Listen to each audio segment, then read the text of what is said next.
أعوذ بالله من الشيطان الرجيم. بسم الله الرحمن الرحيم. وآتينا موسى الكتاب وجعلناه هدى لبني إسرائيل ألا تتخذوا من دوني وكيلا ذرية من حملنا مع نوح إنه كان عبدا شكورا. وقضينا إلى بني إسرائيل في الكتاب لتفسدن في الأرض مرتين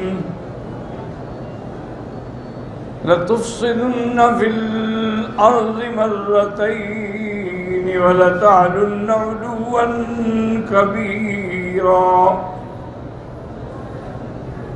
فإذا جاء وعد أولاهما بعثنا عليكم عبادا لنا أولي بأس شديد فجاسوا خلال الديار وكان وعدا مفعولا. ثم رددناكم الكرة عليهم وأمددناكم بأموال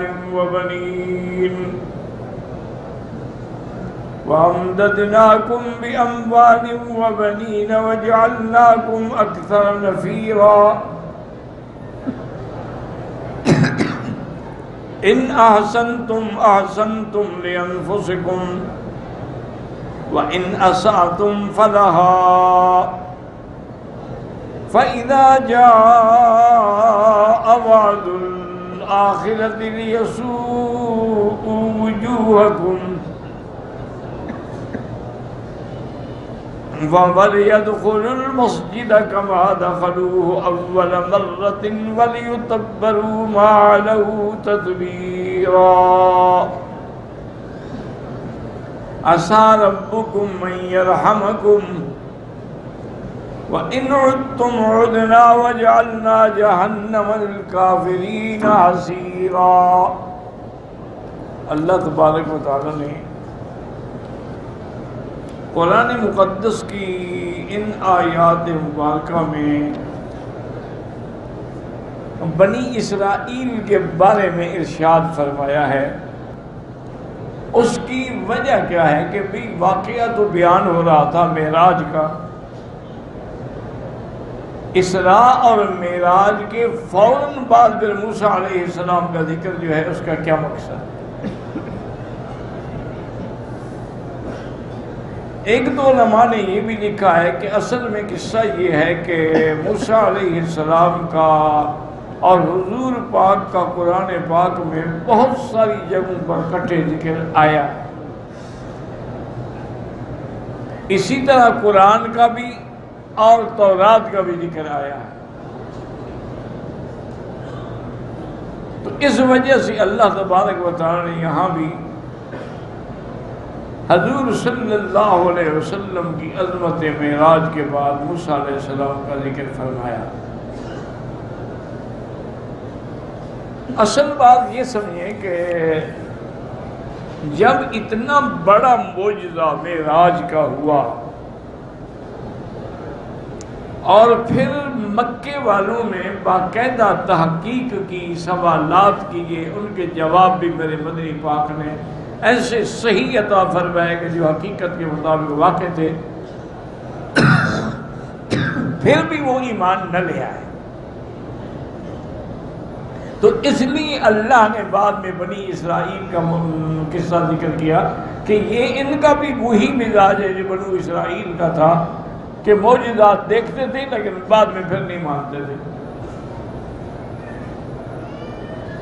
کبھی کبھی خود آ کے درخواست بھی کرتے تھے حضرت موسیٰ علیہ السلام سے کہ فَادْعُ لَنَا رَبَّكَ، اللہ سے دعا مانگو یہ مصیبت ٹل جائے تو ہم ایمان لے آئیں گے. موسیٰ علیہ السلام دعا مانگتے وہ پھر اسی طرح کافر ہے. اس مناسبت کی وجہ سے اللہ نے بنی اسرائیل کا قصہ ذکر کیا کہ مکے والوں اگر معراج کو نہیں مانتے ہو نا تو پھر بنو اسرائیل کی طرح تم بھی اپنی عاقبت کا انتظار کرو کہ پھر تمہارے ساتھ بھی کیا حشر ہونا۔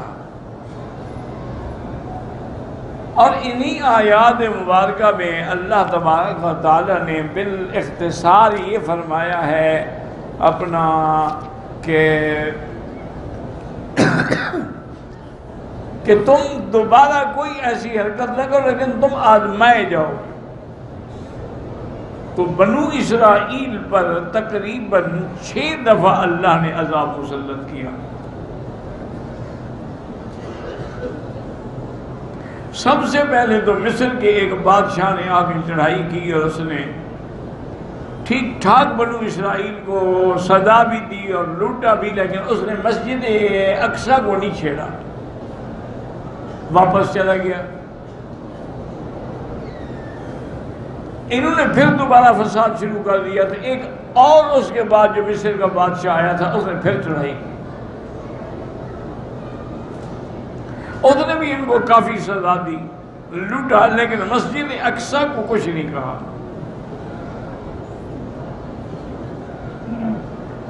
اس کے جانے کے بعد تھوڑا عرصہ گزرا، یہ پھر اسی طرح فساد پہ شروع ہو گئے۔ تو اب اللہ نے بابل کا بادشاہ تھا بخت و نصر، اللہ نے اس کو ان پر مسلط کیا۔ بخت و نصر میں آ کر تو اتنی بڑی ان کی تباہی پھیلی نا کہ تقریباً 40,000 بنو اسرائیلی کو قتل کر دیا،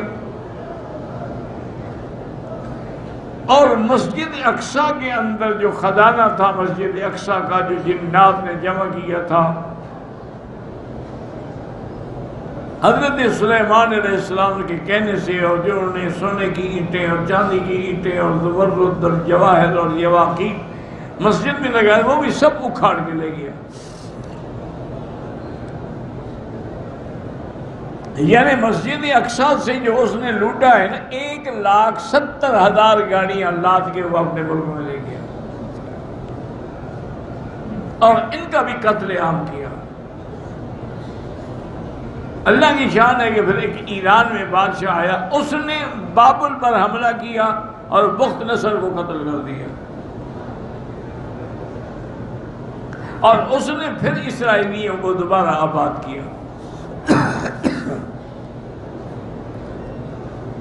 یہ وہاں آباد رہے، لیکن کوئی مسجد کا احترام یا مسجد کی تقدیس کا تو ان کو ویسے بھی خیال نہیں تھا، کیونکہ وہ تو مسجد کے قائل ہی نہیں تھے، وہ تو ہیکل سلیمانی کے قائل تھے۔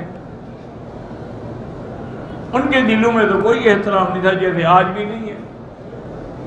کبھی جمعہ بند کر دیتے ہیں، کبھی نمازیں بند کر دیتے ہیں، کبھی مسجد اقصی کے ارد گرد کھدائی شروع کر دیتے ہیں تاکہ مسجد خود بخود گر جائے۔ ان کے نزدیک جو مقدس چیز تھی وہ صخرہ اور ہیکل سلیمانی تھا۔ آہستہ آہستہ یہ پھر آباد ہو گئے، لیکن انہوں نے ظالموں نے مسلمانوں پر عرصہ حیات تنگ کر دیا۔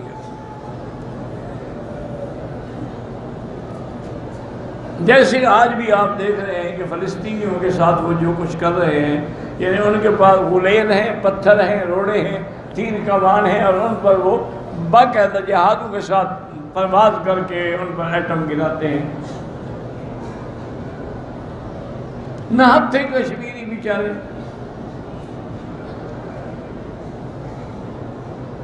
وہ کیا لڑ سکتے ہیں؟ ان کے سامنے مقابلے پہ 7 لاکھ فوج ہے باقاعدہ ٹرین۔ یہ تو اسلام کی حقانیت ہے کہ وہ لوگ پھر بھی اڑے ہوئے ہیں۔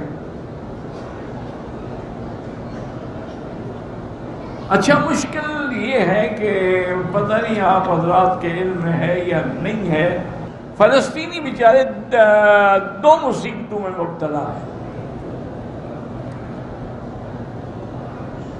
ایک تو ان کے یعنی ہمدردی میں جہاد کے لیے مجاہدین آتے ہیں مختلف ملکوں سے، وہ تو پاکستان کو بدنام کرتے ہیں، پاکستان کی بات نہیں، ساری دنیا سے آتے ہیں. جیسے افغانستان میں جب رشیا سے مقابلہ تھا ساری دنیا کے مجاہدین وہاں پہنچ گئے.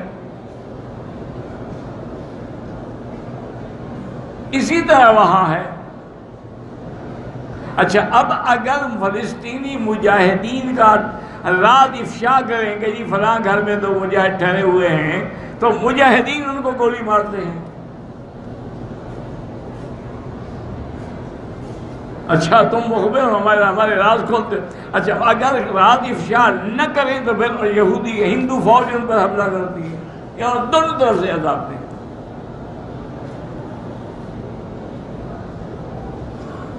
باقی آپ دیکھتے ہیں کہ جتنے مسلمان ہیں ماشاءاللہ ان کے پاس بڑی ہمدردی کی بات ہے نا جی.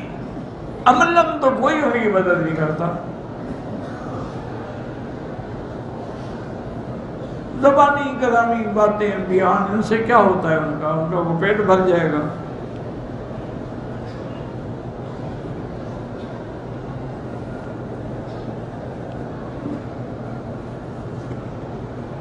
اگر یعنی مسلم کمیونٹی کی پوری سپورٹ ہو نا جی تو یہودی تو ایک دن بھی مقابلہ نہیں کر سکتے. آپ ان سے کوئی لڑائی نہ کریں، کوئی ایٹم نہ ماریں، کوئی جنگ نہ کریں، صرف بائیکاٹ کر دیں کہ ان کی کوئی چیز خریدنی نہیں ہے. لیکن وہ صحیح معنی میں بائیکاٹ ہو. ان کی تو صنعت بند ہو جائے، ان کی تو فیکٹریاں بند ہو جائیں، وہ کب تک مقابلہ کریں گے؟ لیکن ہمارا ہاں یہ ہے کہ ہم ایسے کہتے ہیں کہ جی مال بند ہے، لیکن وہ دوسرے ملک کے ذریعے بہت دوسرے ملک کی لگا کے بھیج دیتے ہیں. ان کا کام تو چل رہا ہے. تو اس لیے یہ دور آیا کہ جب سیدنا امیر المؤمنین سیدنا عمر بن الخطاب رضی اللہ تعالی عنہ کا دور خلافت آیا، اور یہ حضرت عمر کی شان تھی کہ آپ کے زمانے خلافت میں 40 لاکھ مربع میل پہ اسلام کا پرچم لہرا گیا. دیکھیں نا آج بھی یہودی حضرت عمر کے نام سے چڑھتے ہیں. ان کو کیا چڑھ ہے، کیا تکلیف ہے؟ تکلیف یہی ہے کہ انہوں نے اسلام کو پھیلایا.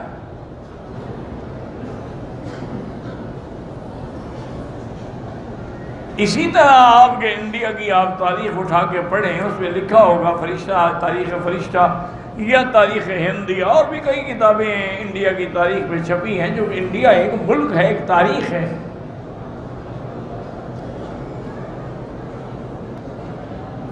تو اس میں آپ پڑھیں گے کہ ان کا ایک ہے جس کو یہ شہید پنجم کہتے ہیں کہ جی ہمارا 5واں شہید ہے.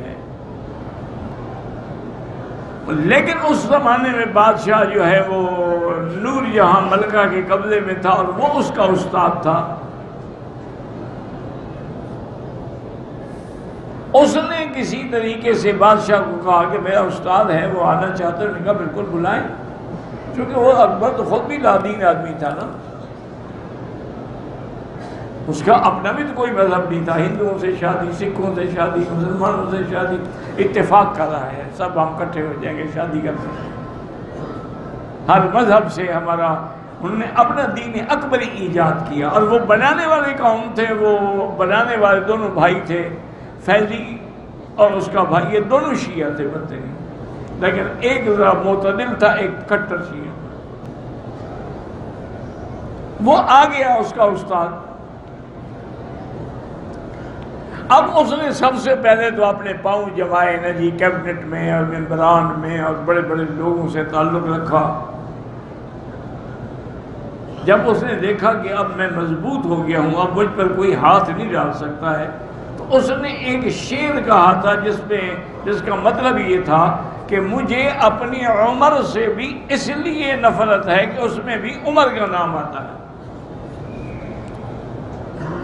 بھئی تمہاری عمر کتنی ہے؟ نام تو پھر عمر کا آ گیا نا. یعنی اتنی نفرت تھی بدبخت کو کہ مجھے اپنی عمر سے نفرت ہے اس لیے کہ عمر کا نام آتا ہے. کسی نے بادشاہ تک بھی یہ شعر پہنچا دیا.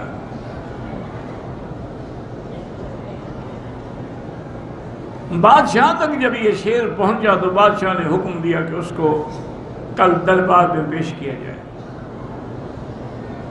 اس کو تو کوئی سوچ ہی نہیں تھی نا، بادشاہ میرا کیا بگاڑ سکتا ہے جب نور جہاں میرے ساتھ ہے، اور وہ تو فیصلے نہیں کر سکتا جب تک نور جہاں کندھے پہ ہاتھ نہ رکھے. بادشاہ نے اس سے پوچھا کہ علامہ صاحب اب یہ بتائیں یہ شعر آپ کا ہے، اور سوچ کے سمجھ کے جواب دینا. جب سوال جواب شروع ہوئے نا تو نور جہاں نے پیچھے سے کوشش کی بادشاہ کے جبے کو کھینچنے کی کہ کیا کر رہے ہو. اس نے کہا کہ ہاں میں نے یہ شعر کہا ہے. بادشاہ نے کہا پھر سوچ لو.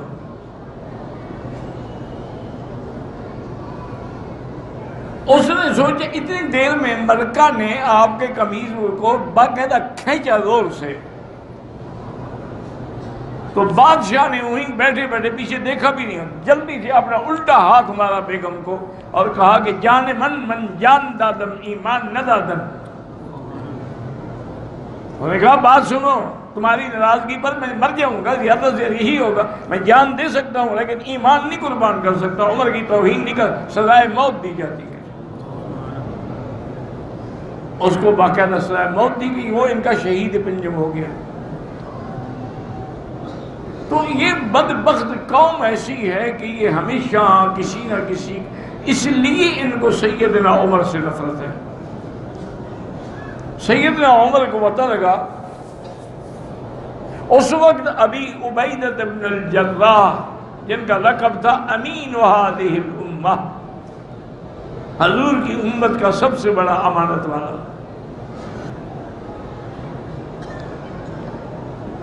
وہاں کے جو پادری تھے ان کے بڑے بڑے ان کے راہب تھے، راہبان تھے، پیر تھے، مولوی تھے، علماء تھے یہودیوں کے.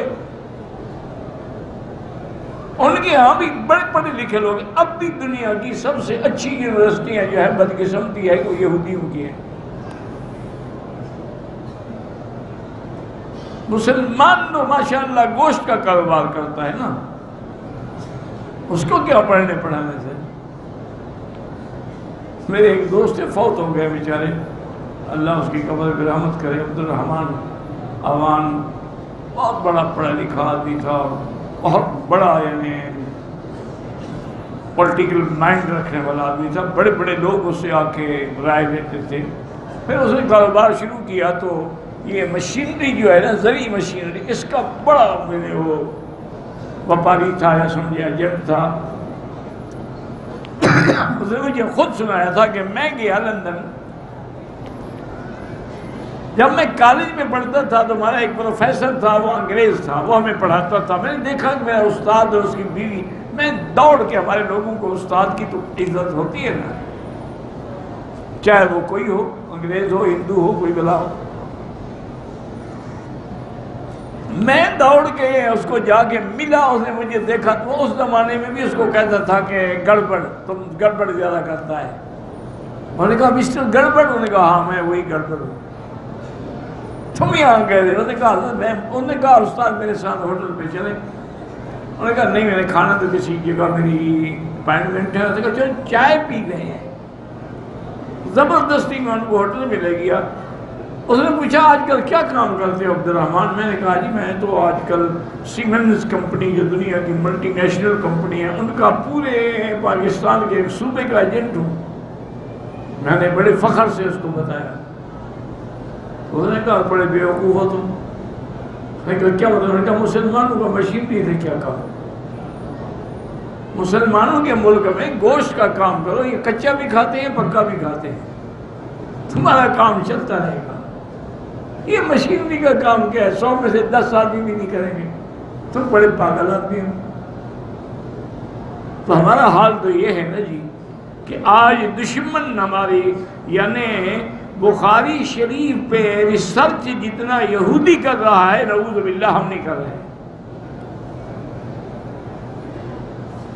اور سب سے پہلے مجھے یاد ہے میں جب چھوٹا تھا قرآن حفظ کرتا تھا تو جو سنہری پانی سے قرآن چھپا تھا وہ سب سے پہلے یہودی کمپنی نے چھاپا تھا.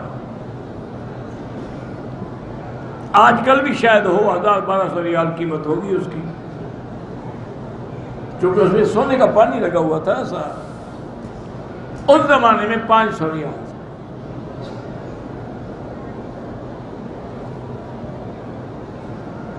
اور تمہاری ہماری یعنی یہ دیکھیں کہ ہم مسلمان کیسی ترقی کر رہے ہیں. مسلمانوں کا تقریباً 56 یعنی 56 ملک ہیں، ان سب میں تقریباً 600 یونیورسٹیاں ہیں. 56 ملکوں میں یونیورسٹیاں گنو نا تو وہ 600 بنتی ہیں. اور کافروں کے مثلاً ٹورنٹو ہے، ایک میں 6000 یونیورسٹی ہے. تم کیسے مقابلہ کرو گے؟ وہ 6000 پی ایچ ڈی تیار کریں تو 600 کرو گے. اس لیے ہمارا حال تو بھائی بس ایک ہے، دعا کرو کہ اللہ پاک اسلام کے نام کی لاج رکھ کے ہماری حفاظت کرے بس. ورنہ ہر جگہ ہم مار کھا رہے ہیں. کسی بھی ملک میں چلے جائیں سب سے زیادہ مار اس مسلمانوں کو پڑ رہے.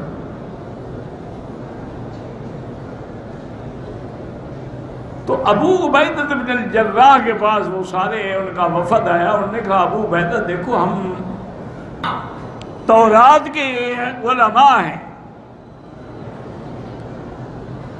ہم نے اپنی کتابوں میں پڑھا ہے کہ ایک آدمی آئے گا جس کا نام عمر بن الخطاب ہوگا، وہ اس ملک کو آگے فتح کرے گا، اس کے علاوہ یہ فتح نہیں ہو سکتا. تو حضرت ابو عبیدہ کہتے ہیں میں بڑا خوش ہوا. میں نے کہا ہمارا جو امیر ہے، ہمارا خلیفہ، اس کا نام بھی تو عمر بن الخطاب. انہوں نے کہا ایسے نہیں، ہم ایسے نہیں مانتے. ان کو بلاؤ.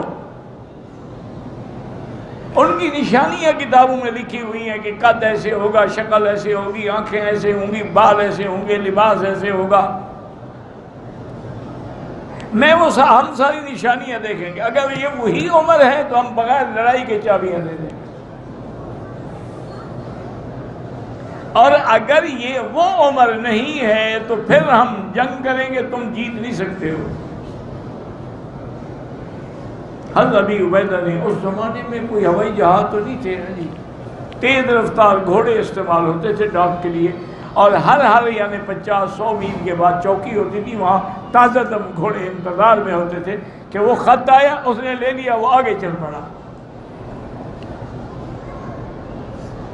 یعنی جو ڈاک جلدی پہنچانی ہوتی تھی اس کا صرف یہ حل تھا، اور کوئی نہ کوئی ٹرین تھی، نہ کوئی ہوائی جہاز تھا، نہ کوئی موبائل فون تھے.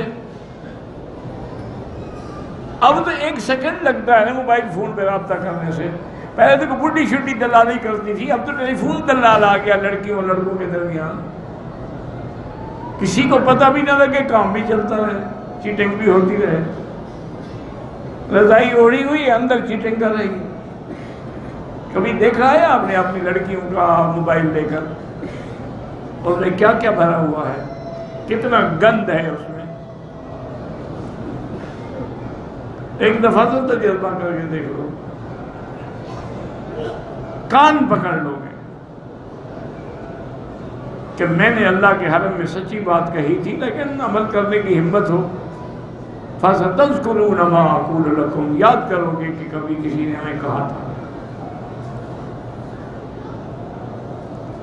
ان نے بھیجا حضرت عمر کو خط ملا. حضرت عمر نے فوراً اپنی شورا کو بلایا کہ مجھے مشورہ دو کیا کریں. حضرت علی رضی اللہ تعالیٰ عنہ اس وقت بھی وزیر تھے حضرت عمر کے. یہ تو یہودیوں نے بتایا ہے کہ جھگڑے تھے، ان کا تو کوئی جھگڑا نہیں تھا، وہ تو رحماء بینہم تھے. یہ ساری باتیں جو ہے نا یہ ملنگوں نے گھڑی ہیں. تو انہوں نے حضرت عمر نے مشورہ کیا. حضرت علی نے کہا کہ امیر المومنین گرمیوں کا زمانہ ہے اور 1 مہینے کا سفر ہے، اگر آپ تیز رفتار اونٹنیاں بھی استعمال کریں پھر بھی کم از کم 15-20 دن کا سفر ہے. ہمارا تو مشورہ ہے کہ اتنے مشورے پر اتنی تکلیف برداشت کرنے کی کیا ضرورت ہے؟ اگر اللہ نے فتح لکھی ہے تو مل جائے گی، نہیں لکھی ہے تو آپ کے جانے سے بھی کچھ نہیں ہوگا. حضرت عمر نے فرمایا علی کیا کہہ رہے ہو؟ اگر اللہ نے قیامت میں مجھ سے پوچھ لیا کہ جب تمہیں انہوں نے بلایا تھا تم نہیں گئے اور ہزاروں لوگ قتل ہو گئے، اس کا جواب کون دے گا؟ میں نہیں برداشت کر سکتا.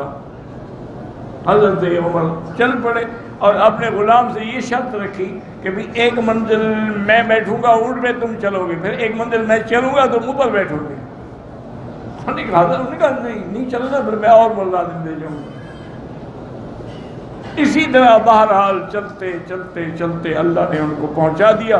ابی عبیدہ نے ان کا بڑا استقبال کیا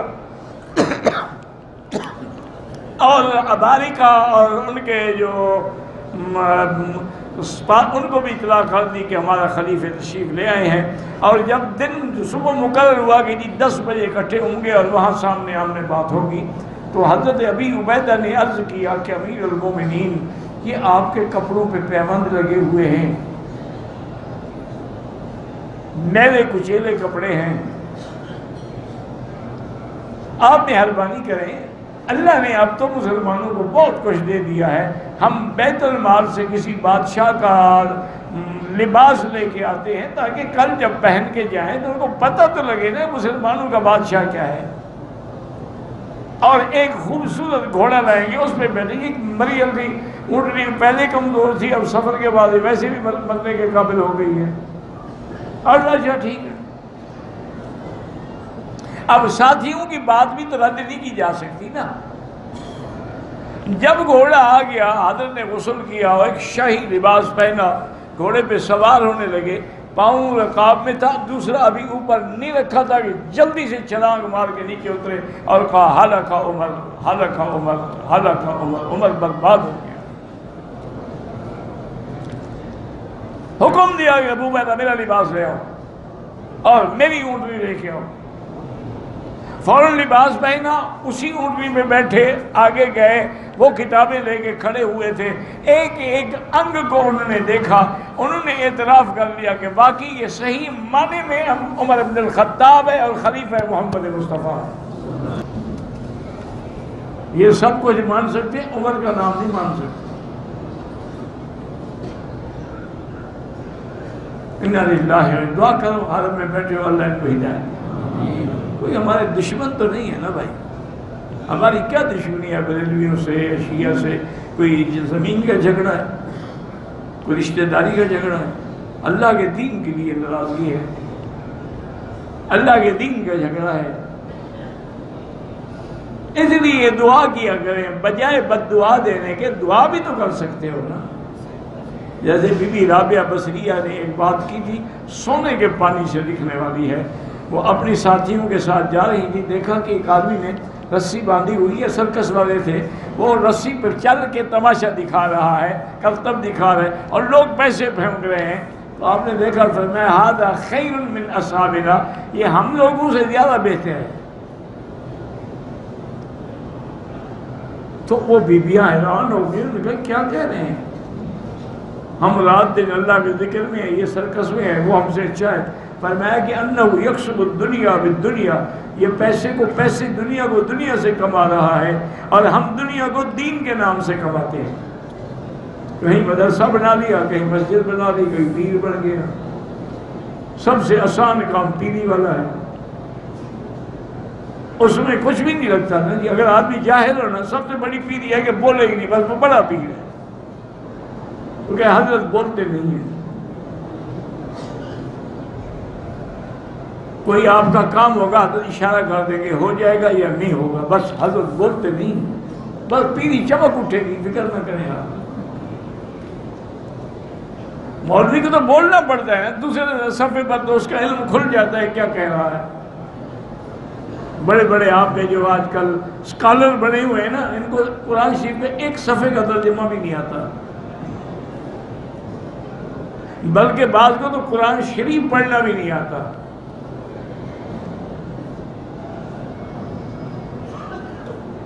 تو اب جناب جب انہوں نے دیکھا تو انہوں نے کہا کہ یہ حضرت چابیاں ہیں، آپ واقعی سچے خلیفہ۔ تو حضرت عمر نے فتح کیا، پھر حضرت عمر کے فتح ہونے کے بعد الحمدللہ سینکڑوں سال تک اسلام کا غلبہ رہا، لیکن آج وہی بیت المقدس رو رہا ہے لیکن عمر کوئی نہیں ہے۔ جیسے کہ حضرت ابو الحسن علی ندوی رحمۃ اللہ علیہ نے کتاب لی تھی ردہ لا ابی بکر رہا، کہ آج کل ارتداد تو بڑا ہے لیکن ابو بکر کوئی نہیں ہے۔ تو اس طرح اللہ تبارک و تعالی نے ان کے واقعات کو بیان فرمایا ہے، اور اس میں تنبیہ ہے مکے والوں کو کہ اگر تم بھی اتنی دلائل کے بعد نہیں مانو گے نا تو تمہارا حشر بھی یہی ہوگا کہ دنیا میں بھی عذاب ہوگا اور آخرت کا عذاب تو ہے ہی ہے۔ اس لیے اللہ پاک نے فرمایا، ارشاد فرمایا ہے اس آیت مبارک میں کہ حضرت معراج کے بعد فوراً اللہ پاک نے ذکر فرمایا وَآتَيْنَا مُوسَى الْكِتَابَ۔ یاد رکھو کہ کبھی کبھی کتاب سے مراد تورات ہوتی ہے اور کبھی کبھی کتاب سے مراد قرآن بھی ہوتا ہے، جیسے فرمایا ذَلِكَ الْكِتَابُ لَا رَيْبَ فِيهِ، اور کہیں فرمایا الحمدللہ الذی انزل علی عبدہ الکتاب، اور کبھی کتاب جنس ہوتی ہے، اس سے مراد ساری کتابیں ہیں جو اللہ نے بھیجی ہیں۔ وہ سیاق سباق کو دیکھنا پڑتا ہے کہ اب آگے چونکہ بنی اسرائیل کا ذکر ہے تو سمجھ آ گیا کہ کتاب سے مراد موسیٰ علیہ السلام کی کتاب تورات ہے، اس لیے فرمایا وَآتَيْنَا مُوسَى الْكِتَابَ یعنی تورات، وَجَعَلْنَاهُ ضمیر کتاب کی طرف ہے کہ ہم نے اس کتاب کو کیا بنایا ہدن یعنی ہادین راستہ دکھلانے والی، کس کو لبنی اسرائیل، اور اس کتاب میں کیا تھا اللہ تتخذوا من دونی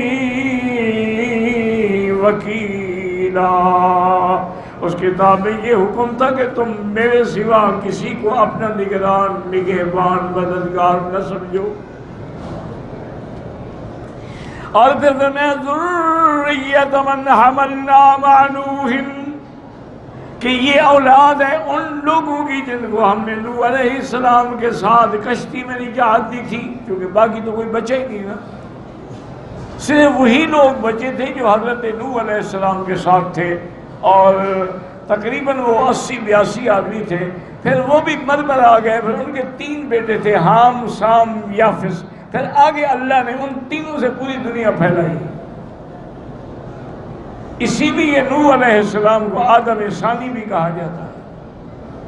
ذریۃ من حملنا مع نوح،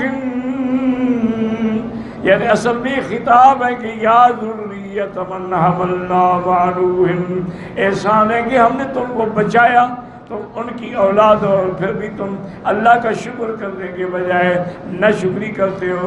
انہ کان عبدا شکورا، اور یہ بھی یاد دیکھیں کہ حضرت نوح علیہ السلام جو ہیں وہ اللہ کے شکر گزار بندے ہیں، اس لیے حدیث میں آتا ہے میرے آقا نے فرمایا کہ حضرت نوح علیہ السلام کی یہ عادت مبارک تھی کہ ہر بات میں فرماتے تھے الحمدللہ، کھانا کھاتے الحمدللہ، آپ پانی پیتے الحمدللہ، اس لیے اللہ نے ان کو شکر گزار بندہ قرار دیا۔ واللہ اعلم۔